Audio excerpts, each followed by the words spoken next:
கடலப்பருப்பு 2-3 விசில் விட்டு வந்துருச்சு. குழையக்கூடாது கடலப்பருப்பு. ஏன்னா மிக்ஸி சாரில் நம்ம பவுடராக அரைக்கணும். அதனால் வெறப்பாக தான் இருக்கணும் கடலப்பருப்பு. அப்போ நம்ம ஆற வச்சு மிக்ஸி சாரில் பவுடர் அரைச்சிக்கலாம்.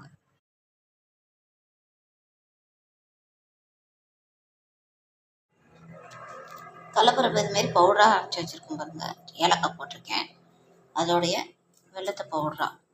இது ரெண்டையும் மிக்ஸ் பண்ணி உருண்டை பிடிச்சி நம்ம மாவில் வச்சு தேய்ச்சி போலி செய்யலாம்.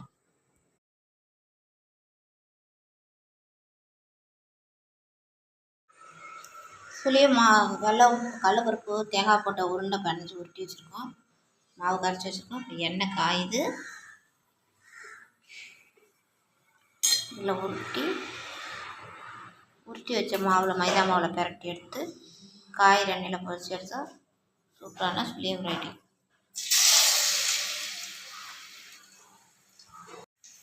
சுழியம் பாருங்கள், நல்லா பொன்னிறமாக ஆகணும். ரொம்ப டேஸ்ட்டாக இருக்கும். தேங்காய், கடலப்பருப்பு, வெல்லம்.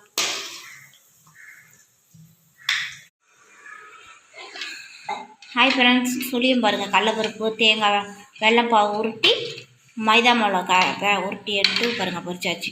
சுழியம் மாவில் அதுமாரி உருட்டி இதுமாரி பொரிச்சு எடுக்கணும். குட்டீஸ்ங்களுக்கு லீவ் இல்லை, ஏதாவது ஒன்று செஞ்சு கொடுப்போம் நம்ம வீட்லேயே. ஹாய் ஃப்ரெண்ட்ஸ், குழந்தைங்களுக்காக சுழியம் செஞ்சுருக்கேன். வீட்டில் லீவில் அதனால குழந்தைங்களுக்கு சுழியம் செஞ்சுருக்கேன். போலி மாரியே தான் சுழியம். ஏன்னா போலிக்கு மாவு பிணைஞ்சி வைக்கணும், சுழியத்துக்கு மாவு கரைச்சி வைக்கணும். அவ்வளோதான். ரொம்ப டேஸ்ட்டாக இருக்கும் சுழியம். நீங்களும் ட்ரை பண்ணி பாருங்கள்.